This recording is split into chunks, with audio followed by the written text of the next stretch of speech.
You are all doing great. मैं आशा करती हूँ आप लोग बहुत अच्छे होंगे।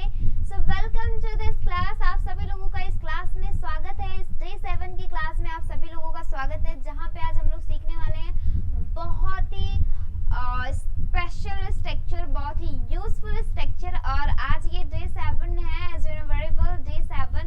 और इस डे 7 की क्लास में आज आप लोग बहुत ही बेहतरीन से स्ट्रक्चर सीखने वाले हैं, जो कि आप अपनी डेली स्पीकिंग स्किल में यूज कर सकते हैं। और ये ऐसे हैंडी स्ट्रक्चर हैं जिनको आप एक बार अगर पढ़ लेंगे, एक बार प्रैक्टिस कर लेंगे, तो आपको दोबारा इसको देखने की जरूरत ही नहीं पड़ेगी। ये आपको एकदम बिल्कुल अच्छे से रट जाएगा। ओके, और ये बहुत ही इजी भी है, बट बहुत ही कमाल का स्ट्रक्चर भी है, क्योंकि ये स्ट्रक्चर हम ज्यादातर अपनी डेली लाइफ में यूज भी करते हैं। So without waste any single moment, बिना टाइम को वेस्ट किए हुए चलिए आगे बढ़ते हैं, हमारी क्लास को स्टार्ट करते हैं और देखते हैं आज की इस क्लास में हम किस तरह के स्ट्रक्चर को आज हम आप लोगों को प्रोवाइड करेंगे। Okay, so now let's go ahead, let's move forward. So here is day 7 और day 7 बहुत ही स्पेशल सा स्ट्रक्चर आप सीखने वाले हैं। बस वीडियो को स्टार्ट करने से पहले I have a story for you all. मेरे पास एक स्टोरी आप लोगों को सुनाने के लिए, बहुत ही कमाल की स्टोरी है। ये स्टोरी है एक बर्ड्स की। बर्ड मतलब होता है एक चिड़िया की स्टोरी है। एक बार की बात होती है कि एक बारिश आने वाला होता है और दो पेड़ होते हैं। चिड़िया पेड़ के पास से गुजरती है और पहले पेड़ के पास रुकती है और कहती है कि बारिश आने वाला है, तो क्या मैं आपके शाखाओं पे, क्या मैं आपकी जो टहनियाँ हैं उस पे घोंसला बना सकती हूँ अपने खुद को और अपने बच्चों को सुरक्षित रखने के लिए। तो पहला वाला जो पेड़ होता है वो मना कर देता है, कहता है बिल्कुल नहीं। तो जो चिड़िया होती है वो दूसरे पेड़ के पास जाती है, तो वो कहती है बारिश आने वाली है और क्या मैं आपके टहनियों पे घोंसला बना सकती हूँ, मैं अपने लिए और अपने बच्चों को सुरक्षित रखना चाहती हूँ, तो क्या मैं आपके टहनियों पे घोंसला बना सकती हूँ। तो दूसरा वाला जो पेड़ होता है वो मान जाता है। तो जो चिड़िया होती है उसकी टहनियों पे घोंसला बना लेती है।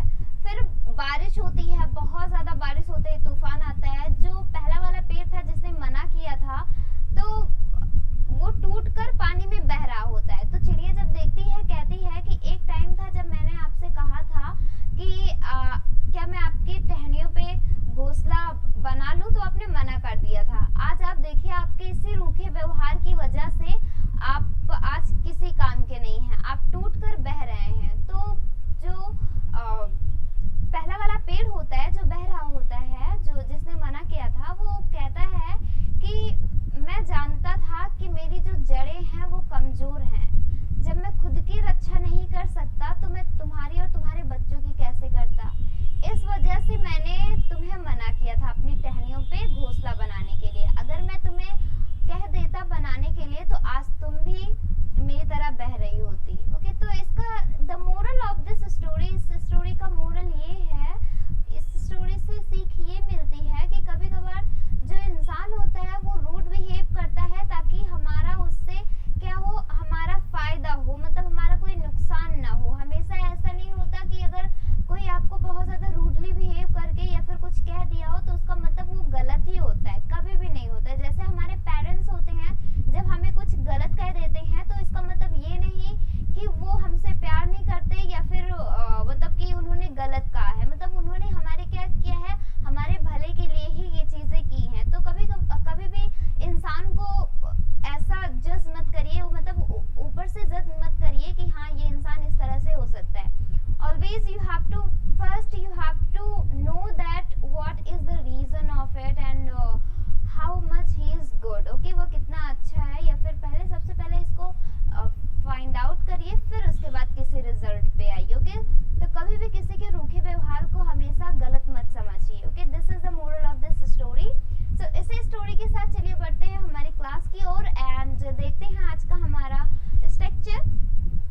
तो आज का हमारा सबसे पहला जो स्ट्रक्चर है वो है यूज ऑफ रेडी टू का। ओके, बहुत ही कमाल का स्ट्रक्चर है, इसको आप अपनी डेली लाइफ में काफी ज्यादा यूज भी करते हैं। स्ट्रक्चर है रेडी टू का। अब इसको यूज कैसे कर करना है, सबसे पहले यहाँ पे आपको यूज करना है सब्जेक्ट, फिर यूज करना है इज एम आर, फिर यहाँ पे यूज करना है आपको रेडी टू का, फिर यूज करना है वर्ब की फर्स्ट फॉर्म का, मतलब जो भी आपका एक्शन होगा, एंड उसके बाद यहाँ पे आपको यूज करना है ऑब्जेक्ट। ठीक है, सब्जेक्ट आपको जो भी होगा, सब्जेक्ट आप लोग जानते ही होंगे, मतलब सब्जेक्ट मीन्स जो इंसान के बारे में बात हो रही है, मतलब कर्ता जो भी काम कर रहा होगा उसको हम बोलते हैं सब्जेक्ट। अब सब्जेक्ट के अकॉर्डिंग आपको यहाँ पे हेल्पिंग वर्ब यूज करना है, और हेल्पिंग वर्ब के बाद यहाँ पे आपको रेडी टू का यूज करना है, फिर उसके बाद वर्ब की फर्स्ट फॉर्म यूज करनी है, फिर ऑब्जेक्ट यूज कर देना है। ठीक है, अब इसका मतलब होता है तैयार हूँ। इससे पहले मैं आप लोगों को एक कुछ सेंटेंस से समझा देती हूँ इसका मतलब क्या होता है। जैसे हम इस तरह के सेंटेंस कभी कभार बोलते हैं ना, मैं गाना गाने के लिए तैयार हूँ, मैं उससे पूछने के लिए तैयार हूँ, मैं ये काम करने के लिए तैयार हूँ, मैं खाना बनाने के लिए तैयार हूँ, मैं उसके साथ जाने के लिए तैयार हूँ, मैं उससे बात करने के लिए तैयार हूँ।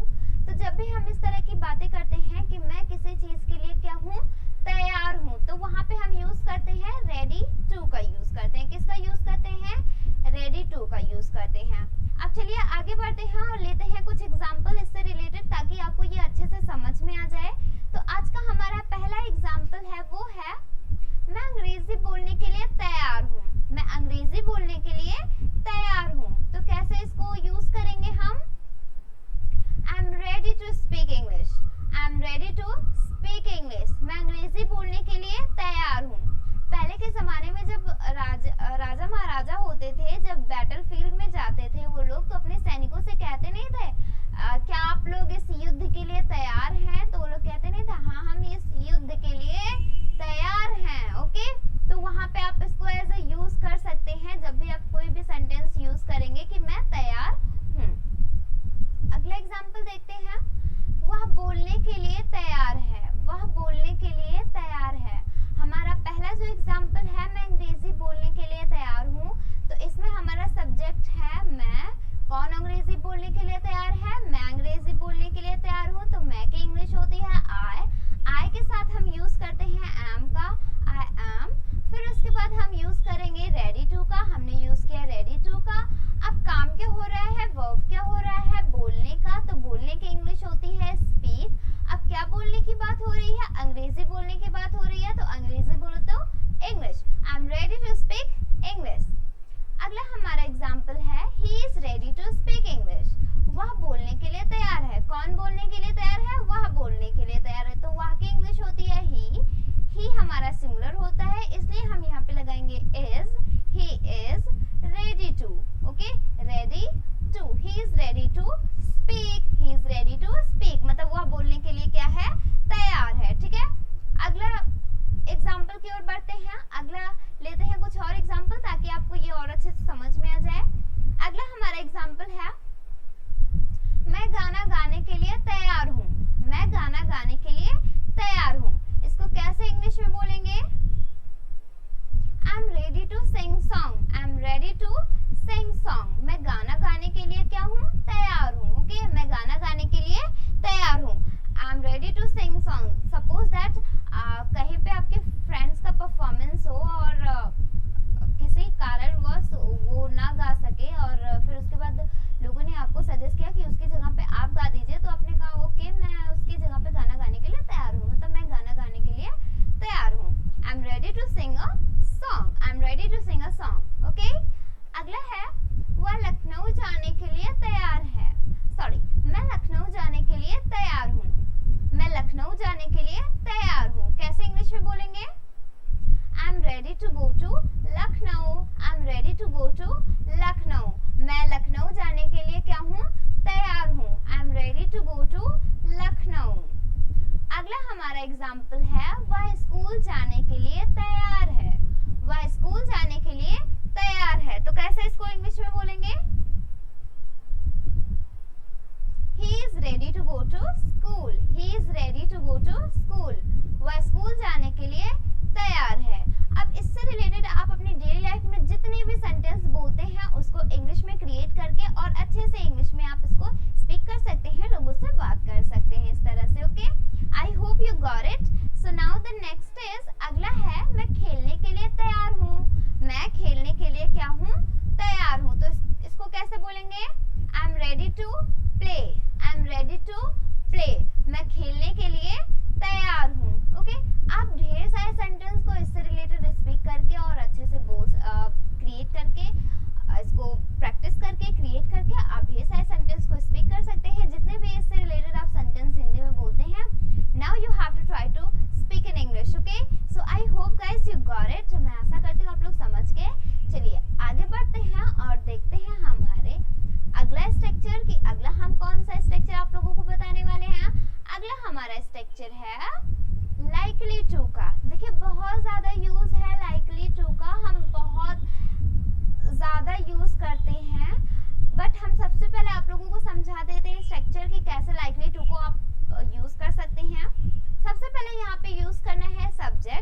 likely to come, उसके आने की क्या है, संभावना है. Okay, he is likely to come.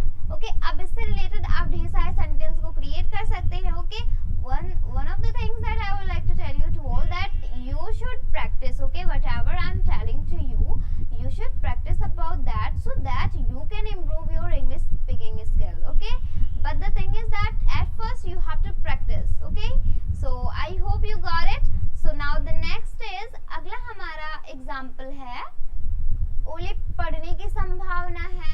कैसे इसको बोलेंगे, ओले पड़ने की संभावना है. कैसे बोलेंगे, it is likely to snowfall.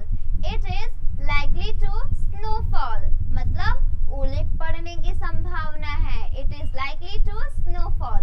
ठंडियों में क्या होता है, हम वेदर को देखते हैं और फिर उसके बाद सोचते हैं ना कि ऐसा लग रहा है ओले पड़ सकते हैं, है ना. तो ओले पड़ने की संभावना है. It is likely to snowfall. Next है, मेरे लखनऊ जाने की संभावना है. ओके, जैसे सपोज दैट आपके पास कोई ऐसा आप कोई काम है और आपने अपने फ्रेंड से कहा कि हो सकता है कि मैं लखनऊ जा सकता हूँ, मतलब मेरे लखनऊ जाने की संभावना है. तो इस तरह से आप इसको यूज कर सकते हैं. कैसे यूज करेंगे, I am likely to go to Lucknow. I am likely to go to Lucknow. मेरे लखनऊ जाने की क्या है, संभावना है. ओके, अगला है, उसके वहां आने की होने की संभावना है. उसके वहां होने की संभावना है. तो कैसे इसको इंग्लिश में बोलेंगे, he is likely to be there. He is likely to be there. उसके वहां होने की संभावना है. He is likely to be there. तो इस तरह से आप ढेर सारे सेंटेंस को क्रिएट कर सकते हैं और अपने इंग्लिश स्पीकिंग स्किल में यूज करके अपने इंग्लिश को बेटर कर सकते हैं. आई hope you got it. So now the next is, चलिए बढ़ते हैं आज के हमारे अगले स्ट्रक्चर की ओर और देखते हैं आज का हमारा अगला स्ट्रक्चर कि अगला हम कौन सा स्ट्रक्चर पढ़ने वाले हैं. ओके, अगला हमारा स्ट्रक्चर है यूज्ड टू का. किसका स्ट्रक्चर है, यूज्ड टू का स्ट्रक्चर है. सबसे पहले आपको यहाँ पे यूज करने हैं सब्जेक्ट इज, एम, आर. फिर यहाँ पे आपको यूज करना है यूज्ड टू, वर्ब की फर्स्ट फॉर्म, ऑब्जेक्ट यूज करना है. ठीक है, तो इसका मतलब होता है आदी हूँ. ओके, क्या होता है, आदी हूँ. जैसे हम कभी कभार ऐसे सेंटेंस बोलते हैं ना, मैं चाय पीने का आदी हूँ. मैं चाय पीने का आदी हूँ. मैं समोसा खाने का आदी हूँ. मैं घूमने का आदी हूँ. मतलब मैं बिना घूमे रह नहीं सकता. मुझे घूमना बहुत अच्छा लगता है. आई लव ट्रैवलिंग एंड मैं घूमने का आदी हूँ. किसी किसी चीज को इंसान को क्या होती है, आदत हो जाती है ना, वो लती हो जाता है, आदत हो जाती है. तो वहाँ पे हम यूज करते हैं मैं आदी हूँ. ओके, किसी चीज का, तो वहाँ पे हम यूज करते हैं यूज्ड टू का. जैसे फॉर द एग्जाम्पल, मैं चाय पीने का आदी हूँ. मैं चाय पीने का आदी हूँ. कैसे इसको बोलेंगे, I'm used to take tea. I'm used to take tea. Okay, मैं चाय पीने का आदी हूँ. Okay, this is the story of my sister. ये मेरी सिस्टर की स्टोरी है. उसको चाय बहुत ज्यादा पीना पसंद है. जब भी मैं उससे पूछती हूँ तुम चाय इतना ज्यादा क्यों पीती हो, then she replied me, क्योंकि मैं चाय पीने की आदी हूँ. Because I'm used to take tea. Okay, I'm used to take tea. मतलब मैं चाय पीने की आदी हूँ. चलिए आगे बढ़ते हैं और बढ़ते हैं हमारे अगले एग्जाम्पल की ओर. हमारा अगला एग्जाम्पल है, मैं अंग्रेजी बोलने का आदी हूँ. ओके, मतलब मैं डेली इंग्लिश बोलता हूँ तो मेरे मुंह से इंग्लिश निकल ही जाती है. मैं अंग्रेजी बोलने का आदी हूँ. ओके, तो कैसे इसको इंग्लिश में बोलेंगे, I am used to speak English. I am used to speak English. मतलब मैं अंग्रेजी बोलने का आदी हूँ. I am used to speak English. मैं अंग्रेजी बोलने का क्या हूँ, आदी हूँ. I hope you got it. चलिए आगे बढ़ते हैं और लेते हैं कुछ और एग्जाम्पल ताकि आपको ये बहुत ही अच्छे से समझ में आ जाए. हमारा अगला एग्जाम्पल है, मैं आम खाने का आदी हूँ. इसको कैसे इंग्लिश में बोलेंगे, मैं आम खाने का आदी हूँ. कैसे बोलेंगे इसको, मुझे आम बहुत पसंद है और सीरियसली मैं आम खाने की आदी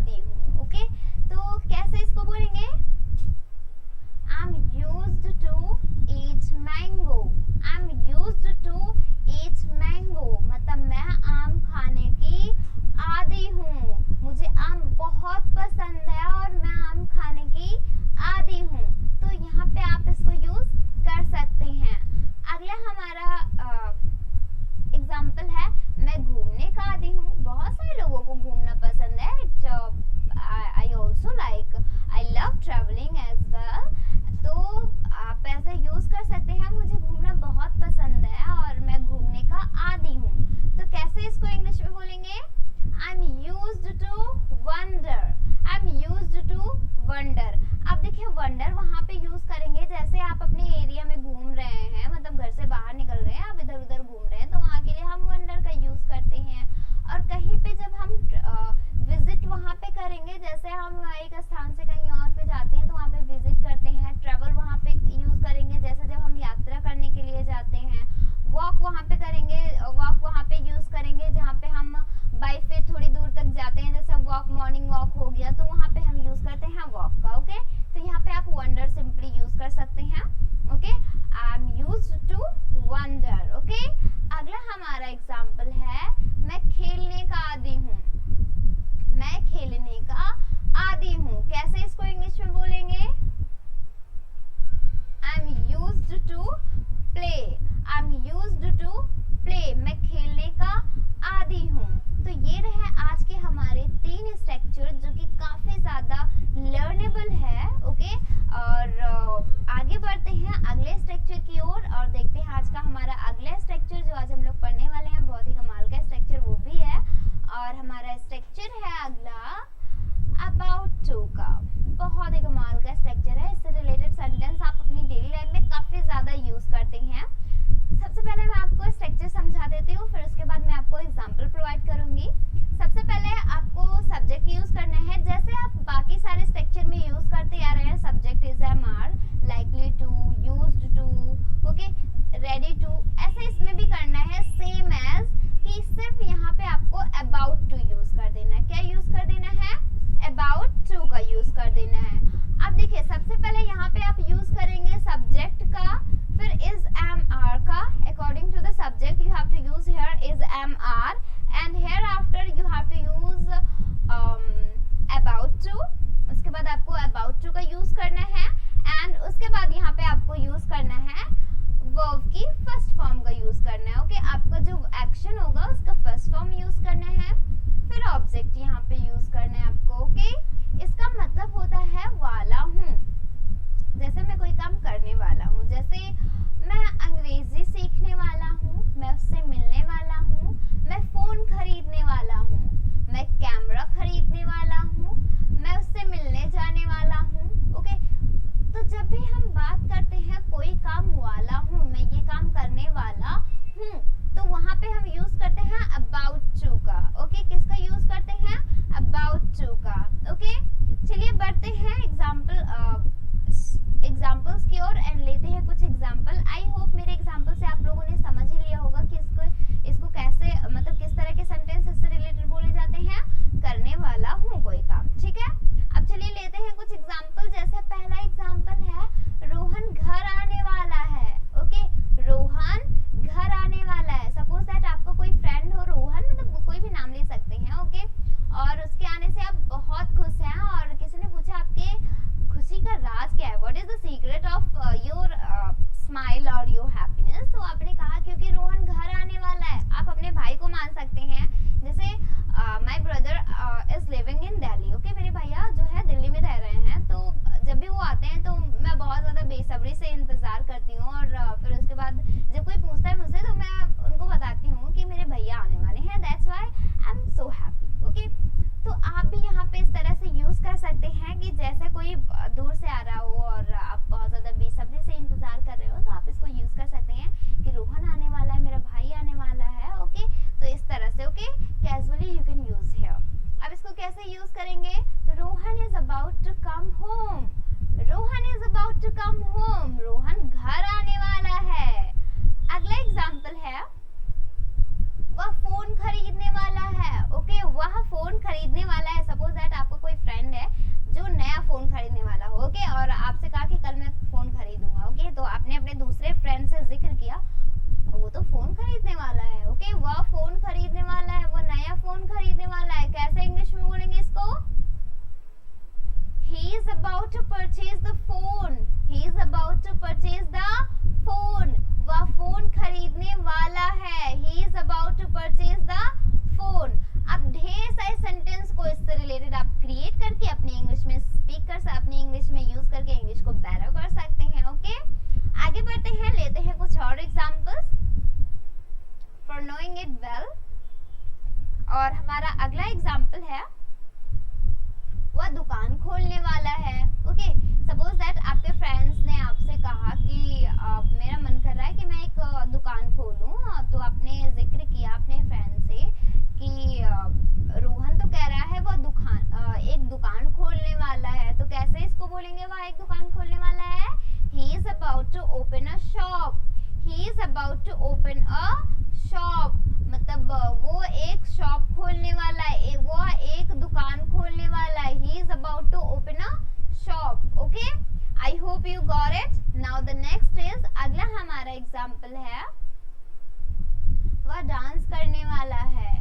वह डांस करने वाला है. तो कैसे इंग्लिश में इसको बोलेंगे? सपोज दैट आप पार्टी में गए और आपका एक फ्रेंड बहुत ज्यादा एक्साइटेड है डांस करने के लिए. आपने अपने दूसरे फ्रेंड से कहा वो बहुत ज्यादा एक्साइटेड है डांस करने के लिए, वो डांस करने वाला है, चाहे देख लीजिएगा. ओके, कैसे इंग्लिश में बोलेंगे इसको? He is about to dance. He is about to dance. वो डांस करने वाला है. He is about to dance. मैं अंग्रेजी सीखने वाला हूँ.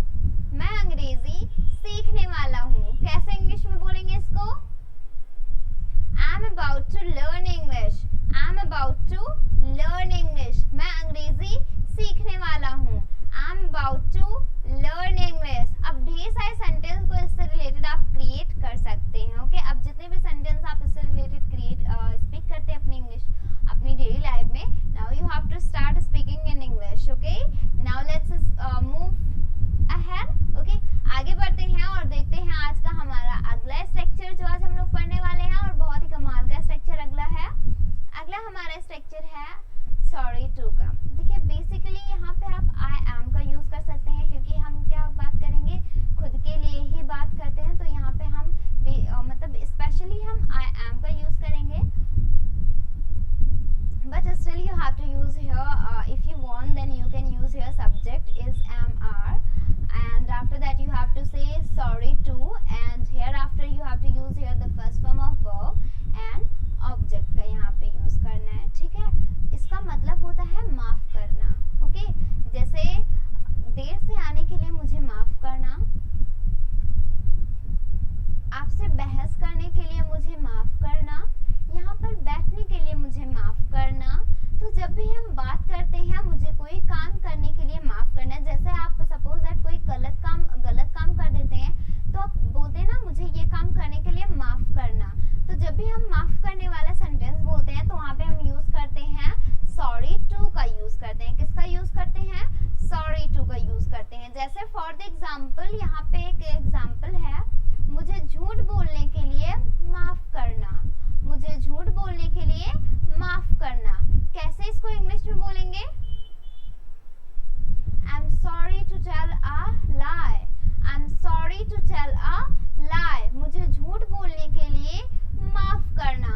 I'm sorry to tell a lie. अगला है देर से आने के लिए मुझे माफ करना. सपोज दैट आप किसी कंपनी में काम कर रहे हैं और किसी कारणवश आप देर से पहुंचे. ठीक है, तो आपके बॉस ने कहा कि तुम इतने लेट कैसे हो, तो आपने रीजन बताया, फिर उसके बाद कहा सॉरी, देर से आने के लिए मुझे माफ करना. ओके, देर से आने के लिए मुझे माफ करना. तो कैसे यूज करेंगे? I am sorry to come late. Okay sir, मुझे देर से आने के लिए माफ करना. Sir I am sorry to come late. Sir I am sorry to come late. मुझे देर से आने के लिए सर माफ करना. ठीक है, अब इससे रिलेटेड आप ढेर सारे सेंटेंस को क्रिएट कर सकते हैं. ओके, बस इसी तरह से आप जितने भी सेंटेंस बोलते हैं इसी को यूज करके आप इंग्लिश को स्पीक कर सकते हैं. ओके, अगला हमारा सेंटेंस है आपसे बहस करने के लिए मुझे माफ करना. सपोज दैट किसी बात के लिए आपने अपने पेरेंट्स से बहस कर ली, फिर उसके बाद आपको ऐसा रियलाइज हुआ कि नहीं मुझे ऐसा नहीं करना चाहिए था, मैंने गलत किया. तो फिर आप अपने पेरेंट्स के पास